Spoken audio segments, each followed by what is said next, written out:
interview ng mainstream media sa Brave 14, yung naiwan na lang kasi yung 4 bumaliktad na. Anong masasabi? Ito, sa dulo ng kanyang pahayag, sinabi niya na ito sila as a whole, Brave 18, they were offered 20 to 25 million pesos each para bumaliktad at bawiin ang kanilang testimonya. Hindi po totoo po yung iba na magre-recount. Sila, desisyon nila yun, pero kami, buong loob namin para panindigan namin yung totoo yung sinasabi namin. Oo. Masasabi ko lang sa kasama ko, sana naisipan yung mabuti yung sinasabi nyo. May ino-offer sa inyo? Ano yung sinasabi mo? Mayroon na pong in-offer sa amin para sa kabila po. para bumaliktad? Yes po. Magkano? Yun po, 20 to 25 million po. Offer sa amin para sa kabila po. Para bumaliktad? Yes po. Magkano? Yun po, 20 to 25 million po. Offer sa amin para sa kabila po. Para bumaliktad? Yes po. Magkano? Yun po, 20 to 25 million po. Per person? Yes po. Breaking news mga kaibigan! Ayan po, nagsalita na po guys ang isa sa mga Brave 18. Ang natira po sa 14, ex-marine. Meron po siyang pasabog mga kaibigan, 20 to 25 million pesos. Kada isa ang inaalok para bumaliktad po. Para bumaliktad sa kabila mga kaibigan. Ayan na, nagkabulgaran na po. 20 to 25 million pesos ang kabayaran para mag-recant. Ayan ha, recanted po. At hindi lang yan mga kaibigan. Ang itiniturong utak, ang mastermind dito sa 4 na pag-recant ay walang iba kung hindi si... Hulaan nyo sino?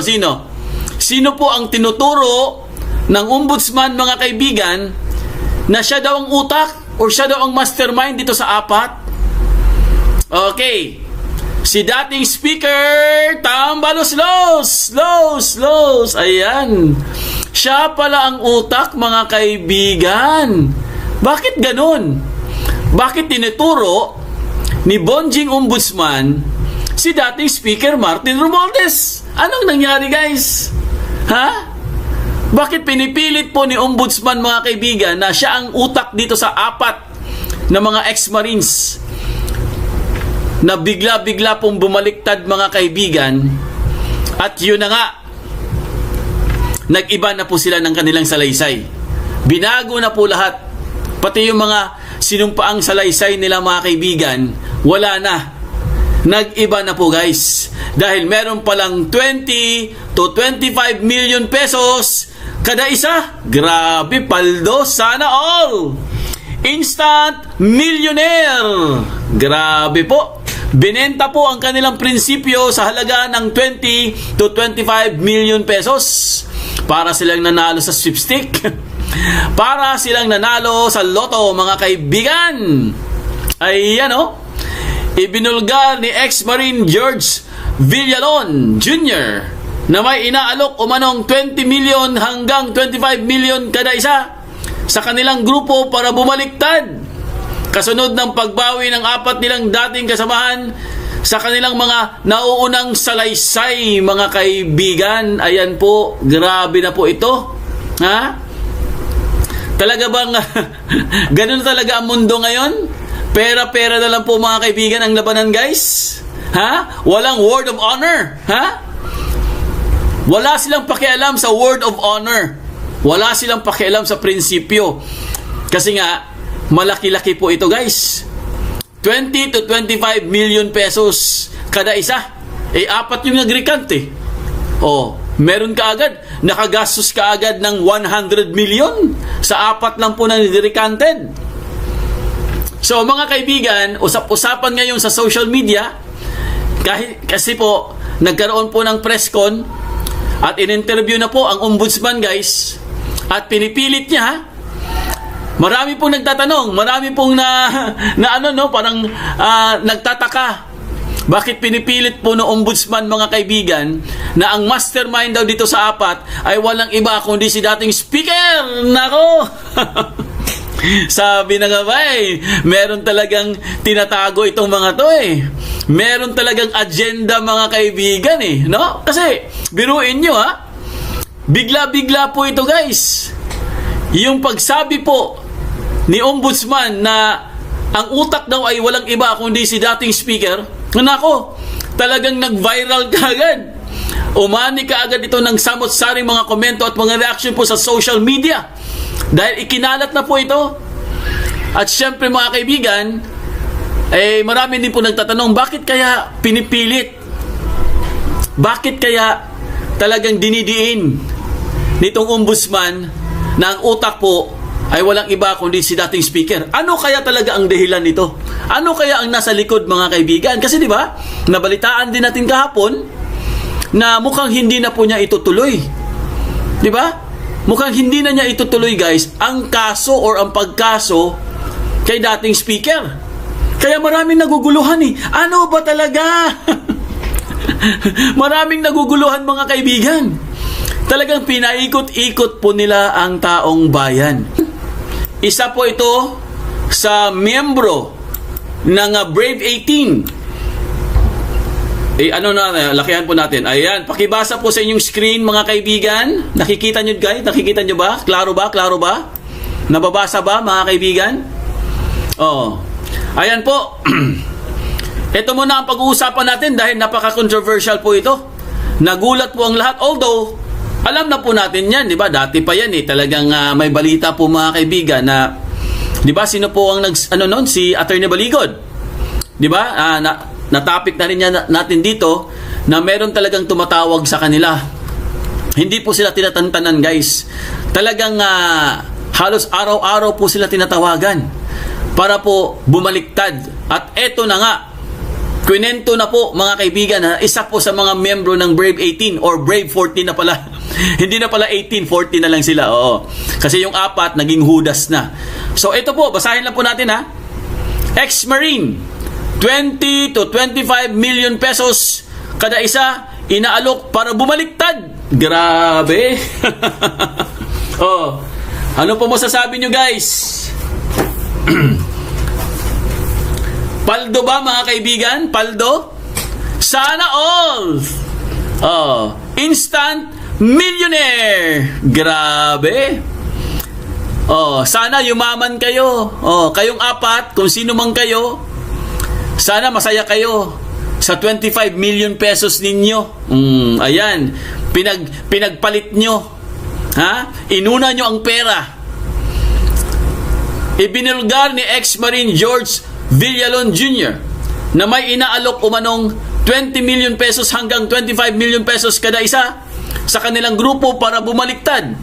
Kasunod ng pagbawi ng 4 nilang dating kasamahan sa kanilang mga naunang salaysay. Grabe po mga kaibigan. Ako guys, sa totoo lang na-shock talaga ako. Ako din talagang nagulat po ako mga kaibigan. Binuin nyo guys Sa isang iglap po, binenta na nila guys ang kanilang prinsipyo. Sabagay, sabi nga nila Foodinet, napakalaki niyan 25 million. Pwede ka na magkabahay niyan. Pwede ka na magkakotse. Pwede ka pa magnegosyo. Sabi nga nila guys, kahit hindi ka na magtrabaho for 2 years, buhay na buhay ka na. Baka siguro makakapunta ka pa ng abroad. Baka doon ka na lang titira sa ibang bansa para hindi ka malocate. Pero ang tanong, masaya ka ba? Makakatulog ka ba ng mahimbing yan? Di ba? Konsensya mo. Yung mga konsensya nyo, mga sir. Ewan ko lang It will hunt you down forever for the rest of your life. Hindi kayo, akala nila sa una, syempre sa una, nakakuha ka ng 25 million pesos, napakalaki po niyan mga kaibigan. Di ba? Napakalaki po niyan. Para kang nanalo sa loto. Naka-jackpot ka. Pero yun na nga, ang tanong po mga kaibigan, ito ba'y forever? Di ba? May forever ba dyan? Wala. May hangganan yung pera na yan, 25 million pesos na yan. Aminado ako, malaki talaga yan. Aminado ako guys, malaki talaga yan. Tempting, no? Pwede ka talagang niyan pwede ka talagang matempt Ano ba sa Tagalog yung tempt? Pwede ka matukso. Di ba? Pwede ka matukso, mga kaibigan. So, basahin lang po natin ha. Ibinulgar ni ex-Marine George Villalon Jr. na may inaalok naman ng 20 million hanggang 25 million kada isa sa kanilang grupo para bumaliktad kasunod ng pagbawi ng 4 nilang dating kasamahan sa kanilang mga naunang salaysay. Sa panayam, itinanggi ni Villalon na may iba pang miyembro ng grupo na nagbabalak mag-recant at iginiit na paninindigan nila ang kanilang mga naunang pahayag. So mga kaibigan, ayon po kay ex-Marine Villalon, di ba sinabi po nung 4 guys nung in-interview sa GMA, ang sinabi po nila, meron pa daw silang mga kasamahan na handang-handa po mag-recant, handang-handang bumaligtad.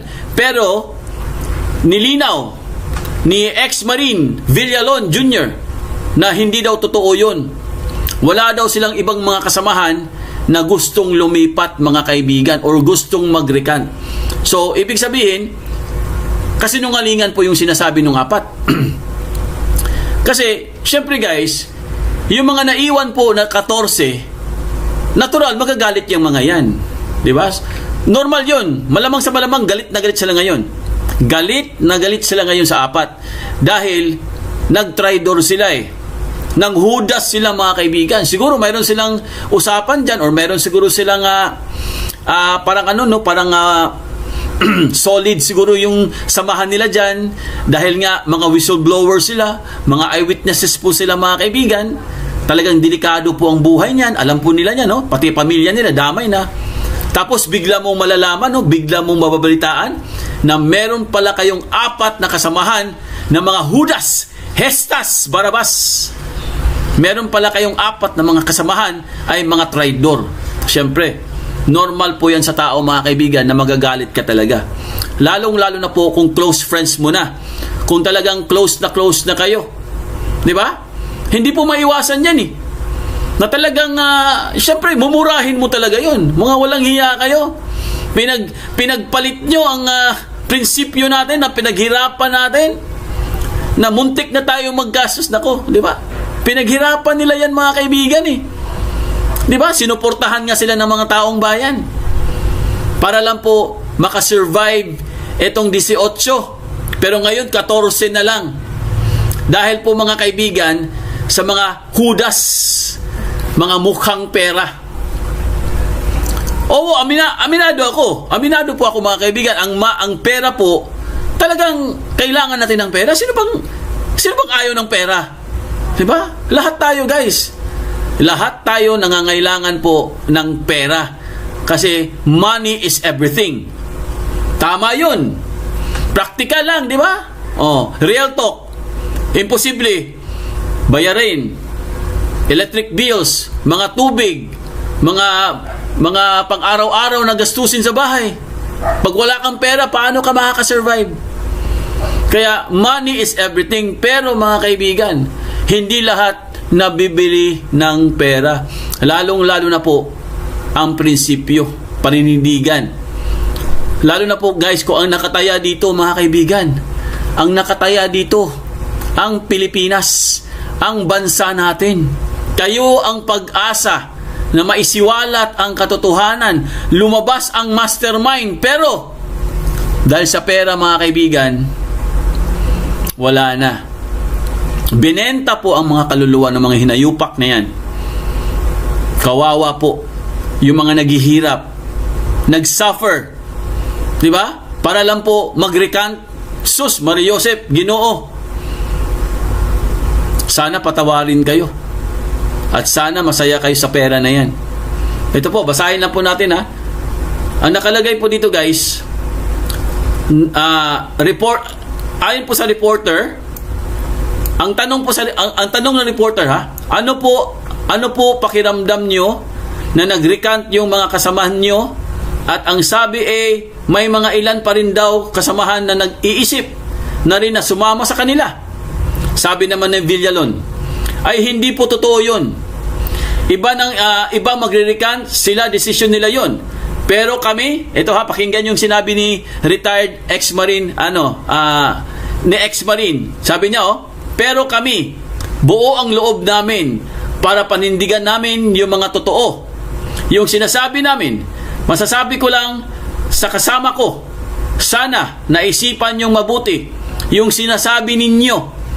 Ang masasabi ko, top voluntate, top retired ka Marines. Ayan, si voluntate pala yun. Pero anong ginawa mo? Naku, si voluntate pala mga kaibigan. Ayan may pangalan Di ba kilala niyo si voluntate, di ba? Kilala natin yan, di ba? Siya pala Ayan Pero anong ginawa mo? Nagpadala ka sa pera. Sana naisipan mong mabuti kung kasama mo na hinikayat mo silang tatlo na kayo na usap-usap na bumaliktad kayo. Yun lang, ma'am. Yun lang po. So mga kaibigan, sabi po dito guys, sabi ng reporter, kanino nyo sinabi yan? To whom to this address to? Sino doon sa apat na yun? Sabi naman ng Villalon, silang apat. Para sa kanilang apat. So hindi totoo na merong gusto pang sumusunod. Sabi niya, hindi po totoo.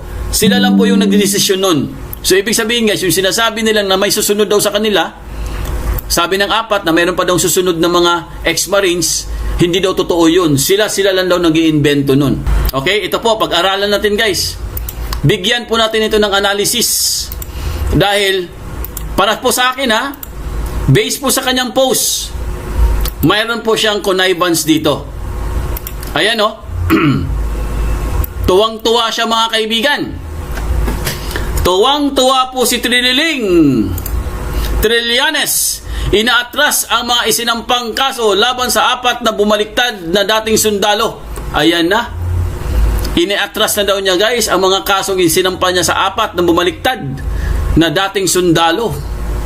Sinabihan ko na ang aking abogado na iatras na ang mga kaso na isinampa ko laban sa kanilang apat. So ayan na, lumabas na po ang tunay na kulay. Umalingasaw na po ang masangsang na amoy. See, sabi ko sa inyo meron po talagang kasabwat dito guys. Ayan na. Di ba? Iatras na daw niya yung kaso.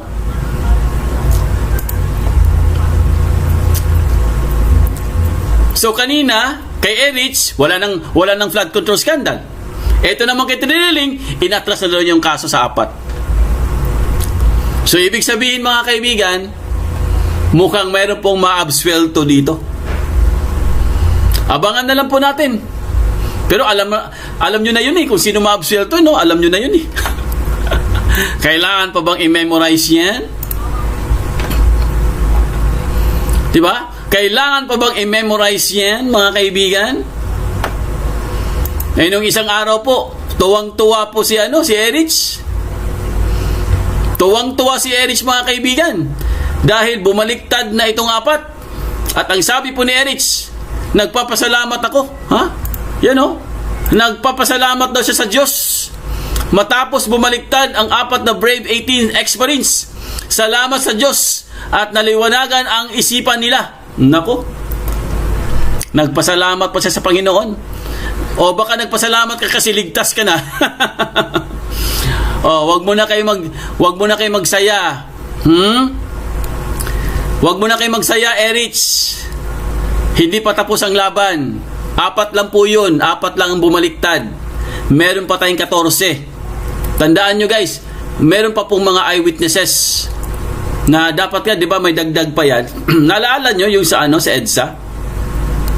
Na inaantay po natin yung, di ba, meron pa pong 14, di ba? Maliban sa 18, meron pang 14. Di ba, naalala nyo yun? Yung 14 na yun, mga kaibigan, yun yung additional na mga eyewitnesses. Kaso lang, hindi dumating. Ang dumating, 4 lang. Di ba? Naalala niyo yun? Nung nagkaroon po ng press con sa EDSA at nagkaroon po ng gulo. So, akala siguro nila mga kaibigan dahil nag-recant na po itong 4, tapos na ang laban. Hindi pa po tapos ang laban. Marami pang mga dagdag na mga eyewitnesses. Handang-handa po sila magbigay ng kanilang mga salaysay. Diba? Meron pa ngang additional na mga senators na hindi po lumabas ang pangalan sa mga affidavit. At sa mga bagong witnesses po mga kaibigan, sabi po nila guys, meron pong additional na mga senators. Siyempre, alam na po natin kung sino yung mga pangalan na yon. Lalabas daw ang pangalan ni Baliling dahil nakita siya sa isang airport, sa isang hangar, yung mga nag-deliver po ng mga maleta. Andun ang kanyang picture mga kaibigan. Kaya ako po, personally guys, naniniwala ako mga kaibigan na meron pa po talagang mga bagong witnesses na handa pong lumabas.